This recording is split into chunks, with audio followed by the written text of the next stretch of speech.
quel est un des éléments importants d'un aménagement du temps scolaire réussi? C'est la fertilisation croisée. Et même, je dis, c'est même la clé de voûte. Partout où il y a eu cette fertilisation croisée, c'est-à-dire cette rencontre entre l'animateur et l'enseignant, ce projet commun, chacun avec sa technique, avec son approche. Si vous préférez, l'évolution actuelle du système éducatif, et même dans les écoles, d'une façon générale, je ne parle pas dans les lieux privilégiés ou particuliers, c'est que l'enseignant se recroqueville sur sa discipline ou ses disciplines, sur son activité de transmission du savoir, parce que les syndicats, d'une certaine façon, derrière, il y a des forces très importantes qui le poussent à se recroqueviller sur sa discipline ou ses activités disciplinaires et de négliger complètement tout ce qui est éducation, savoir-être, etc. Donc, quand un aménagement est réussi, c'est que la fertilisation croisée s'est passée. Et il y en a eu un certain nombre d'aménagements réussis. Je vous rappelle qu'en 1996, il y avait 2 500 000 élèves qui étaient en aménagement du temps scolaire. Bon, pas tous réussis, c'est le moins qu'on puisse dire. Mais en même temps, il y a eu des évaluations qui ont été faites. Mais on a quasiment une bibliothèque d'évaluation.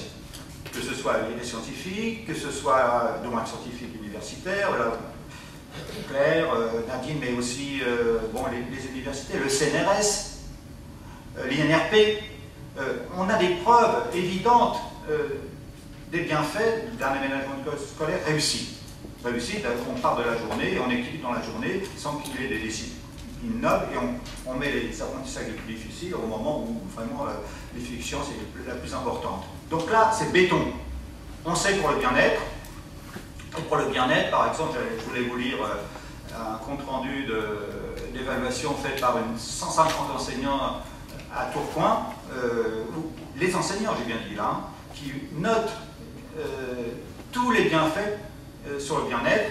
Bon, si on a le temps, je vous le dirai, mais ça touche absolument tout, que ce soit aussi bien l'autonomie, l'estime de soi, que bon, l'ouverture au monde, etc. Et tout ça, on nous dit, mais in fine, d'accord, c'est bien votre truc, mais sur la réussite scolaire, il n'y a pas d'effet. Eh bien si, il y a des effets. Du moins, il y a eu quelques études qui ont été faites sur ce sujet-là.